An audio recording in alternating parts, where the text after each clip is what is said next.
Hey, welcome back to Panic Butter. This is Tony. Glad to see you. Thanks for stopping by. If this is your first time, hit that subscribe button. Turn notifications on, that way you too will be here with me next time. Today we got some creepy, some strange, flashback, update.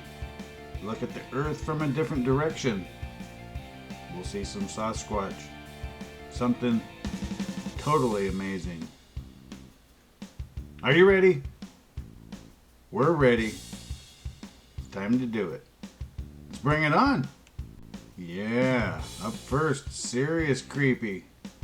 This one's been going around. He's got some problems here at his house. Let's look in, get an update, see how it's going. What would you do in a situation like this? Can't say that I'd still be there recording, but in any event, let's see what he's doing. Here we go.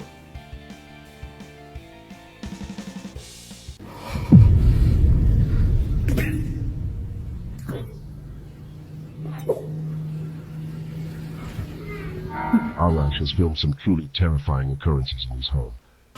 Được đi. Nó có đồ nữa chứ. Sao có bạn yêu hổ quái đâu? Hả?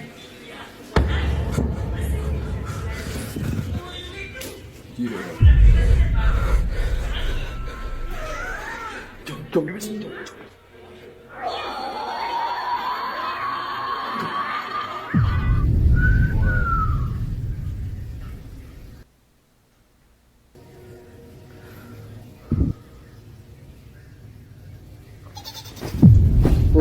Rừng tak balik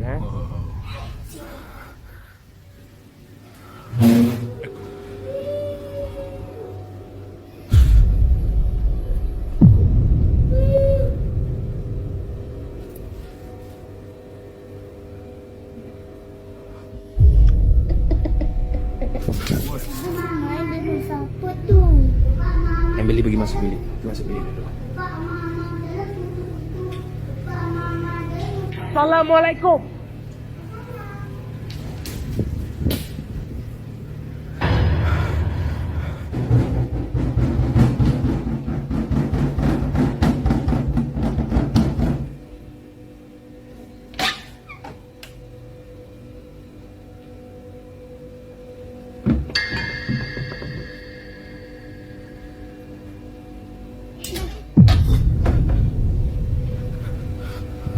I'm out of there.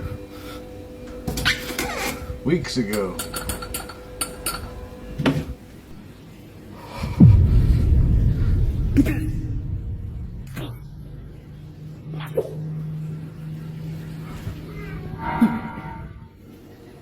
Kenapa lu biar lu main gitu? Hah? Kalau Papa nak tahu, Papa buka sini.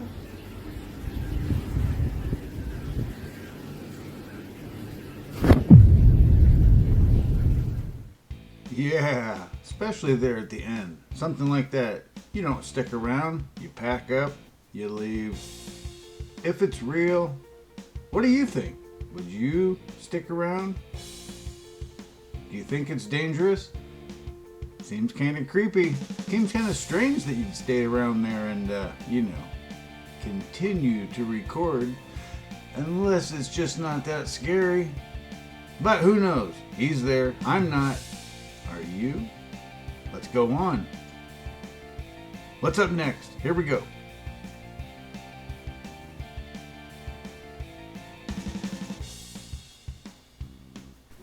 I want to ask you guys a question. What makes you think you live on this? They always told me. Think about it. I want you to think about it. What makes you think that? Saw it in school. Pictures that you've seen of Earth from space? All these? Are these why? All these that all look different all the time, have different shaped continents, have different size continents, different colors, that look completely like drawings? Is this why? Or is it because you see the sun half covered and you know that the Earth is revolving, so that's why you see the sun half covered? But then you can zoom in and see that it's not actually half covered, it's pretty high in the air. And you realize that it only looks half covered with the atmospheric lens. and perspective. So, not those two, maybe it's this. Maybe it's that all the planets around, right? And then NASA says this is what Mars looks like. So, Earth has to look similar. Does Mars really look like this? Amateurs catch Mars looking like this. It's like it's light and water. Same planet. Different telescope, different person. Having somewhat of a similar thing we're seeing. Maybe it's because you look up and see the sun and see that it's 93 million miles away, so everything they tell us about the solar system has to be accurate, right? How's it 93 million miles away if it's in the clouds? Maybe you think you live on a globe because flight paths fit, right? Wouldn't all flight paths prove it? I mean, seems normal, right? You would never just go in a straight line. Let's see what New York to Moscow looks like on a flyer's map. Fine, look at that. Here's your Canada. Here's your Greenland. Straight over Iceland. Straight over Sweden. Interesting. Maybe you think you live on a globe because NASA's gone way up in space and sent pictures down. This is what their flight path looks like all the time. Does that look like it's going up in space to you? Boats go over the horizon, right? So that's why we live on a globe, because a boat goes over and then you can't see it, right? So that's what they teach us from a young age, right? That this happens. Boats can go over the horizon. It's going over a curve. You can never zoom back in on it, right? Like this boat that went out of sight over the horizon. But then you zoom in, kind of like you do on the sun, and you see it still there. It's not over any horizon. So people think that's what's happening. But it's just like the sun, like I said. If something goes away and there's lensing because of the heat and water or any type of atmosphere, you can't see it anymore. So the sun actually goes down. It just goes further away to the point you can't see the light the sun is giving anymore. Look, we can't see that boat, and then you remove the atmosphere or the lens, and it's still right there. Boats aren't going over the horizon. They're just going out of your sight, just like the sun. Star trails, though, right? Please prove the Earth is definitely spinning. As time-lapse plays, I want to just tell you what the Earth is supposedly doing. We are rotating 1,000 miles per hour this way, traveling 67,000 miles per hour around the sun. We are hurling through the solar system at 400,000 miles per hour, and hurling through the universe at 2 million miles per hour. Yet these stars look like they're rotating around us to move, and Polaris never moves. How is that possible? Speaking of not being able to see things, we know we live on a globe because you can't see things because they're too far away and they're over the curve, right? Well, globe model tells us that from 60 miles away, you shouldn't be able to see 2,400 feet because of the curve. Well, the Willet Tower is only 1,400, and this picture was taken from 60 miles away. So I want to ask you again, why do you think you live on a globe? Because when you look into it, you realize all the reasons you think you do are explainable and different reasons that actually make more sense when you measure, repeat, and observe it over and over again. So I ask you, you live here? And you know what? Obviously, I'm saying all this is for entertainment purposes. Yeah, answered all the questions everybody always asks. They always have it. Always ask it. What do you think? I know what I think. There's a lot of people you could take them and show them and say, hey, here it is. This is it. And they would still say, oh, that isn't it. I gotta go to Walmart. Those are the people I'm talking about. But for us, let's move on to something more interesting. Here we go. Yeah, so now what we'll do is we'll just get another look from a different perspective. You know, somebody else's. Here we go. In the heliocentric model of the cosmos, The moon revolves around the Earth 13 times per year, traveling at 2,288 miles per hour, while the Earth revolves around the Sun once per year, traveling at 67,000 miles per hour. The following model and animation illustrate how this is supposed to occur. As you can see, since the moon is revolving around the Earth, which itself is revolving around the Sun, in order to maintain its regular orbit, the moon would have to be constantly and drastically changing its speed in ways completely unaccounted for by the model.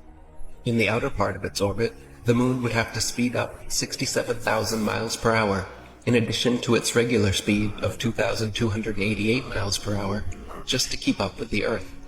So the moon would then be traveling at 69,288 miles per hour when it reached the front of the Earth. At this point, since the moon is allegedly 240,000 miles away from the Earth would catch up in just 4 hours, so the moon must continue traveling 67,000 miles per hour along Earth's trajectory, while simultaneously continuing its now perpendicular 2,288 mile per hour second trajectory. Then, as it turns to reach the inner part of its orbit, the moon must now slow back down to its original speed, allowing the Earth to pass by. Lastly, as it passes behind the Earth, the moon must once again quickly accelerate back up to nearly 70,000 miles per hour before getting left in the dust. In addition to all of this, the Sun itself is allegedly orbiting the Milky Way galaxy at 448,000 miles per hour, further compounding the problems and calculations of the heliocentric model. If this were true, then the Earth, Moon, and other planets would all have yet another set of ridiculous and impossible corkscrewing accelerations and decelerations necessary just to keep up with the Sun. And for the cherry on top, all of these calculations have been assuming perfectly circular orbits, but the actual heliocentric model claims that the Moon's orbit around the Earth's orbit around the Sun, and the Sun's orbit around the Milky Way are all elliptical, not circular, meaning there would be even more additional accelerations and decelerations to calculate depending where each one is along its elliptical path. These constant and drastic accelerations and decelerations necessitated by the heliocentric model are rarely, if ever, mentioned by globe believers, because they have always been taught that the reason we do not feel or experience any of this supposed motion is because we always travel at a constant velocity. In their own model, however, due to their elliptical orbits and revolving around other revolving bodies, the Moon, Sun, Earth, and other planets could not maintain constant velocities and would instead be regularly accelerating and decelerating. Yet, meanwhile, you can stack a house of cards, make a rock cairn, or play a game of Jenga, all without any of this motion, acceleration, and deceleration ever being felt or experienced. Oh yeah, you can also jump up in the air and land in the same spot, right below you. You won't be half a mile away or anything like that. Like you probably should be. What do you think? That was pretty cool. Kind of answered a lot of questions if anybody had it, and addressed it from a lot of different views.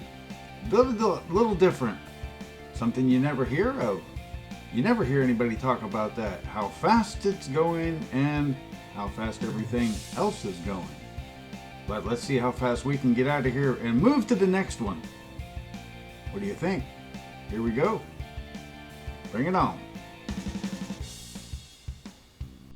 There's no audio with this one, so let's go. Yeah, that's a huge dude. If this is real, that's a big dude. Even if it's not real, it's a big dude. A huge dude. Or person, very, very, very huge, humongous. That's the kind. What do you think? There's a lot of them out here in the Pacific Northwest, everywhere. That is it. Keep your eyes open and your ears. You can smell it first. If it's there, you'll know. For us though, let's move on. And here you can be just out exploring riding around, walking, riding your bike, and then see something like this. Hey, something traumatic happened that changed my life. Check.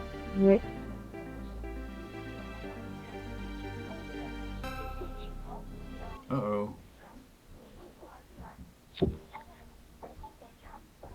Yeah, instantly stop, turn around, go back the way you came. Get the heck out of there. Don't want to be a part of that. Too big, too scary. And no, didn't look like or sound like she was ready for it or prepared. Would you be? Let me know. But until then, we have something else. Here we go. Straight into the paranormal and the family nonetheless. Super scary. Take this in. What do you think about this?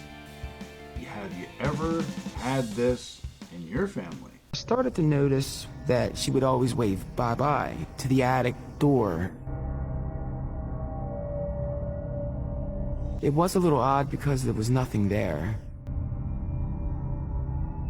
But I wasn't really worried at that point. Emily, you're so dingy. It wasn't long after that I heard her talking and singing. Dirty spider from First, I'm thinking she's talking to her dollies, she's playing. and all the paint is on the carpet, and you painted my room red, and red's a horrible color. Who are you talking to, sweetheart? Emily. Brian and Laurel decided it was time to move out of their small apartment and purchase a house, seeking one with a white picket fence within their budget. During their search, they found a home they deemed suitable and proceeded to pay for an inspection, which revealed significant structural damage, likely to incur high costs over the years. While discussing this, Brian noticed an older gentleman placing a for sale by owner sign on his front lawn. Although it wasn't the house of Laurel's dreams, she saw potential in it. They found it curious that the owners were ready to sell after only a year. The asking price was considerably lower than market rates at the time, and the owner offered to cover all closing costs. Recognizing the opportunity, they decided to accept this generous offer, especially suitable for them as a young couple with a new child, and move forward with the purchase. Well, would Emily like one too? At the beginning, it was fun. I clearly wasn't thinking it was anything more than an imaginary friend. Isabella was playing right nearby.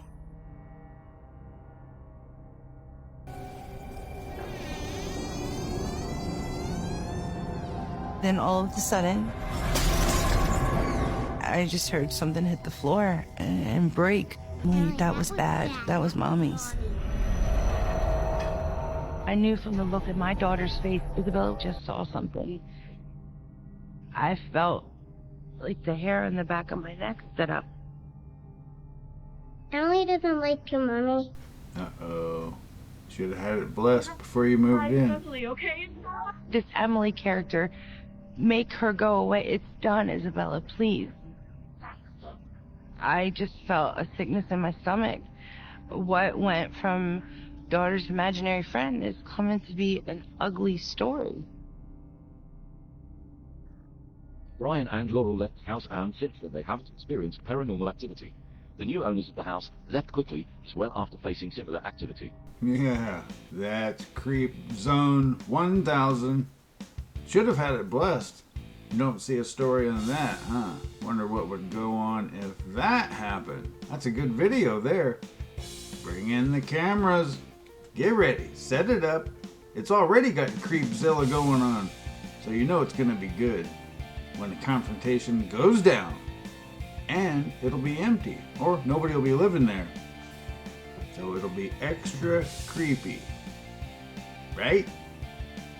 Just like this. Old and creepy. Here we go. Here we go. Would you ever go to a place like this? A small chapel decorated with the bones of over 40,000 human skeletons. In the heart of the Czech Republic lies a monument to mortality, Sedlec Ossuary, a chapel adorned with over 40,000 human skeletons. Each corner of this macabre marvel whispers tales of the departed, their skeletal remains crafted into chilling artistry, a testament to life's transience.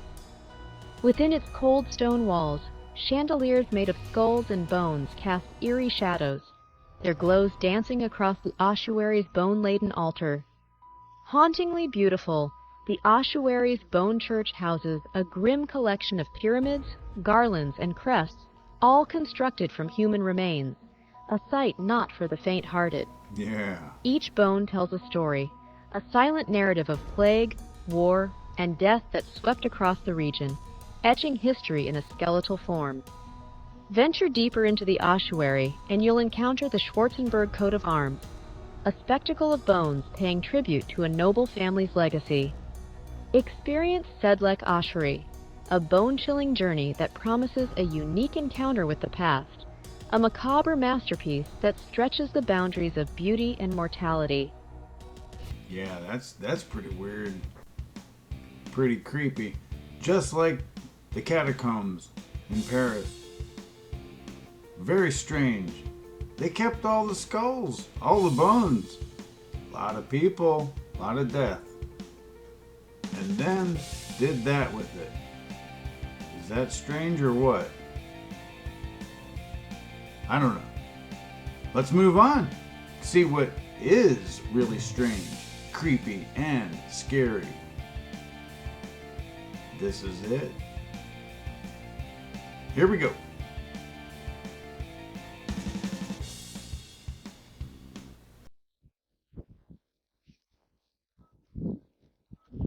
My daughters were about 10, 20 feet behind me, and as I turn around, I'm looking straight, and I see the creature on that tree. So what I do is I continue walking closer to try to tell myself, am I seeing a shadow at tree stump? At that point, I see his head turn, so I know that I'm not looking at a shadow. And this is where I stop, and this is where everything pretty much happens. This is where my daughter videotaped from your angle to the tree right over here. I swear to God. Mom? I see it. Is it by the tree? Yeah. On the shoulder? Yeah. Well, I go home now. Did he move? What? Yes. Mom? He weighed about 800 pounds. He had hair all over him, orangutan color. He also did not show his teeth, but he had black, solid eyes. And this is where he was at. My daughter saw two of them running at this point, where we have a 13-inch print in this area, and they run back here with the big guy. So there was a total of 3 Sasquatches that day. At that point, he started rocking back and forth, and that's when I knew it was time for us to go. So, okay, so then this is where his body weight was on that limb right there. Yeah. Huge. I didn't know my daughter was videotaping the creature as I was standing right here, face to face with him.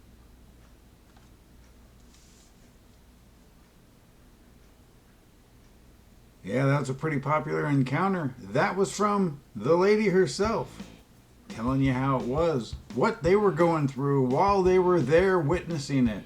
Firsthand, right in front of them. That is what happened. What do you think? What would you do that close? Obviously there wasn't any danger. If it was real, that's the question. Sounded cool, looked cool. I don't know. What do you think? There's a lot of them going on out there, huh? Let's move on. Here we go. Just more of the strange and creepy. This I never thought of. What is a soul trap? Abductions do run in families. It's generational. They are interested in bloodlines and genetics. And these are bloodlines they have been cultivating for at least several decades, maybe for much, much longer. And so there is a generational component to it. But the overlap between the spiritual side, the paranormal type side, and the alien abduction side is extraordinary and very much underappreciated. People do not want to put these things together. It's all the same thing. These things are all on the same team. They're all working together for each other. The whole idea is to replace the majority of humans with hybrids. And these hybrids are much more easily controlled than we are. They're basically breeding out the human spirit, love, empathy, our desires for freedom, our desire for autonomy, our desire for God. They're trying to trap the human soul inside these hybrid bodies. Our souls come from God. and they are put into our body. And the soul has to genetically match the body. If they can develop a hybrid that has enough human DNA that can still suit the human soul, but yet still be controlled, 100% controlled by them, they have developed an ultimate soul trap. Wow, that makes sense, huh? Soul trap. Never heard of it. But it sounds pretty real. What do you think?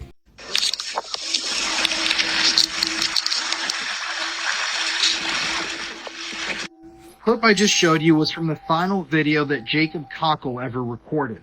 Jacob was a famous surfer, a social media presence, a nature photographer. He did a lot. He was a beloved figure in England. Before his death, Jacob's videos had garnered hundreds of thousands, millions of views on social media. And he was known not only for his love of the sea and his breathtaking photography, but for engaging in high-risk stunts. Stunts where he surfed over rocks or towards cliffs. Stunts where he jumped off of high buildings into the water below.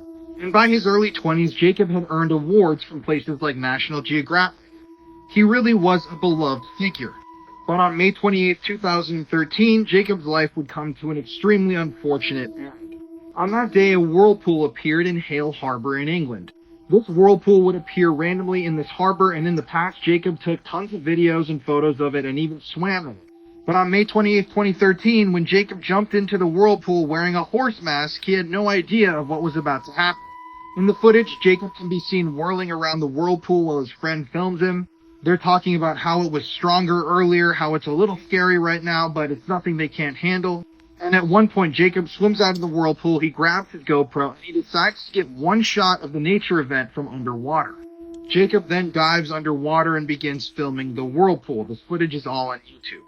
As he approaches the whirlpool, viewers notice that it's very strong, but it doesn't really look like something he can't handle, especially given the fact that he'd swam in similar circumstances many, many times. And at one point in the footage, Jacob seems to lose control, and the camera work starts going all over the place. And back on the surface, Jacob's friend noticed that he went underwater, but he never came back up. Jacob's friend then frantically began to shout his name, searching for his body, but he saw no sign of Jacob anywhere. The whirlpool flowed through a tunnel into a pool. And Jacob's friend David then ran over there and started asking fishermen if they'd seen his friend. They all said no, they hadn't. Eventually, though, David saw Jacob in the pool. He was face down in the water. He knew it was already too late. During his swim into the whirlpool, Jacob's wetsuit lost its buoyancy, which was something that Jacob didn't really account for, and that's what ended up helping him get sucked down into the whirlpool. After his death, Jacob was celebrated across the world, but I do have to say the footage of this incident is extremely chilling. If you want to hear more true crime stories, listen to the podcast that I co-host with my wife, Murder in America, available on all streaming platforms. Oh my. And what can you say to that? That's just pure, well, unadvisable. And now you know why. Stuff like that happens. Don't put yourself in that position, and that won't happen. Right? That's it for us. Hey, if you made it this far, thanks. Hit that subscribe button, turn notifications on, and you too will be back here with me next time. Have a good day. See ya.